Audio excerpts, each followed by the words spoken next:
de prédation. Je vous remercie. Merci, Monsieur le conseiller exécutif. Donc, la question suivante va être posée par Valérie Bozzi et elle est relative à la problématique des déchets. Vous avez la parole, chers collègues. Merci, Monsieur le Président. Donc effectivement, comme vous le savez, les centres d'enfouissement des déchets de Corse sont hors capacité.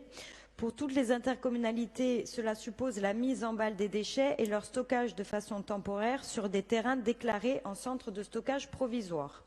Les intercommunalités adhérentes au CIVADEC doivent conditionner leurs déchets en balle depuis une quinzaine de jours.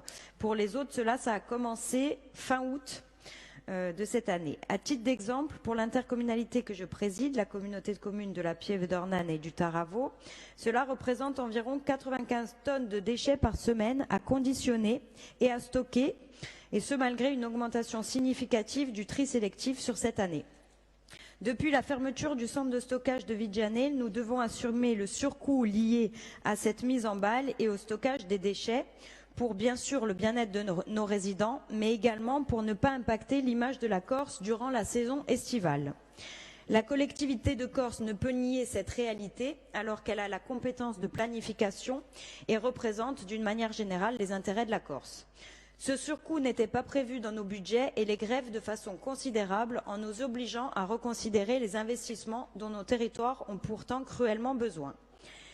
Si vous êtes soucieux de ne pas voir les déchets dans les rues, vous devez apporter une aide aux communautés de communes qui ne peuvent assumer seules ce surcoût pour 2019 et certainement 2020. Donc, Monsieur le Président, j'aurais 3 questions. Une à court terme. Comment allez-vous aider les intercommunalités à financer ces charges de fonctionnement supplémentaires? Pouvez-vous prévoir une aide exceptionnelle ou quelles mesures prévoyez-vous et à quelle échéance? Mes 2 autres questions seront sur du plus long terme.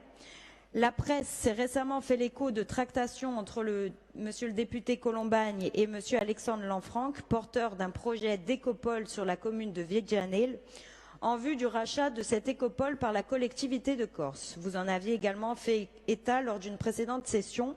Pouvez-vous nous dire ici quelles sont les intentions de l'exécutif sur ce projet? Et enfin, pouvez-vous nous donner votre position concernant le projet de centre de tri et de valorisation porté par la CAPA? Je vous remercie. Merci, chers collègues. Donc la réponse par François Sargentini.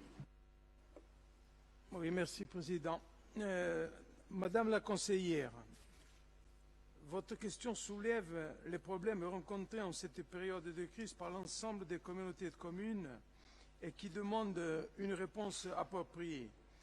Mais je profiterai de votre interpellation pour apporter quelques clarifications aux fausses affirmations faites ces derniers jours.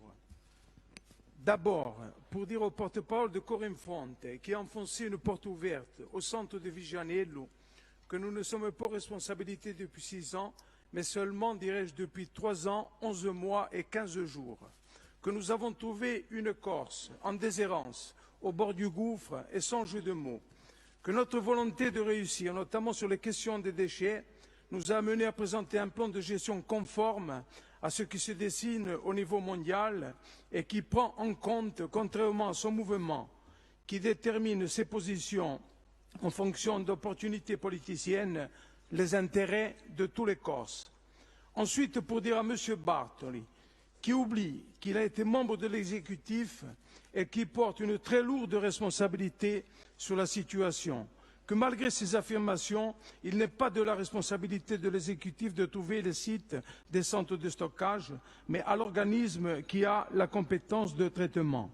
Pour autant, l'exécutif ne peut s'en désintéresser et comme nous le faisons maintenant depuis 2 ans, nous acceptons d'aller au-delà de nos compétences. Nous travaillons avec le CIVADEC et les services de l'État à une solution commune, c'est-à-dire à trouver ensemble des sites potentiels.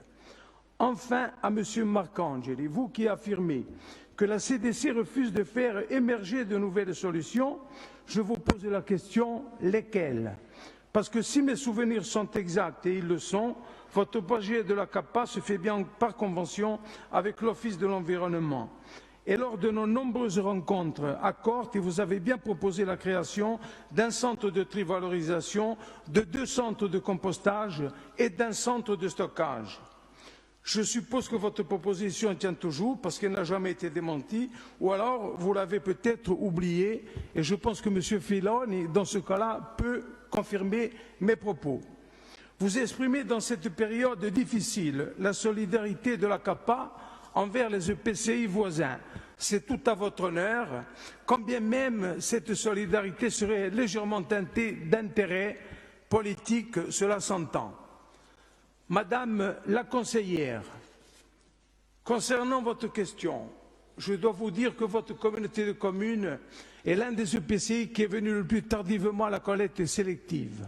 Je dois souligner, face à ce problème, la réactivité de l'Office de l'environnement pour vous apporter tout le soutien nécessaire afin de résorber ce retard en signant le 24 octobre 2018 une convention d'aide financière relative à la mise en place de la collecte sélective pour un montant de 531 492,94 €. Et le 8 mars 2019, une convention d'aide financière sur l'acquisition de 10 véhicules de collecte des déchets pour un montant de 387 411,60 €. Cet engagement budgétaire conséquent vous permettra, je l'espère, de rejoindre les EPCI bons élèves qui atteignent déjà un niveau de tri respectable et pourquoi pas pour vous demain être leader.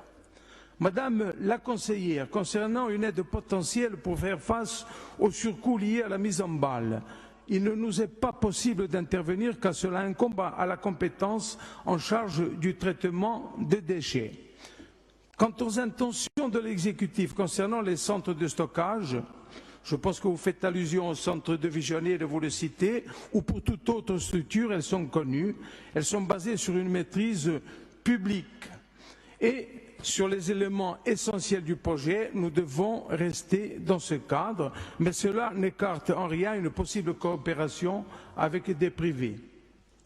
Sur le projet des centres de trivalorisation de la CAPA, je vous ai déjà répondu en partie en amont de ma réponse, mais je tiens à préciser que j'ai personnellement participé à plusieurs copiles de suivi, que nous rentrons dans la phase de faisabilité, qu'il faudra bien sûr s'entendre sur le paramétrage de la structure et l'inclure pleinement dans le plan voté par notre Assemblée.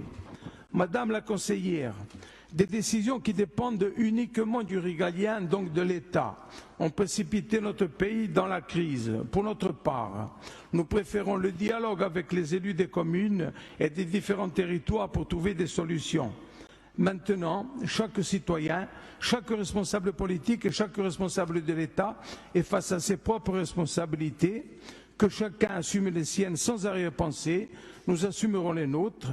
Il n'existe pas de solution miracle. Unissons nos efforts et faisons en sorte que cette crise soit la dernière parce que maintenant, c'est possible. Je vous remercie.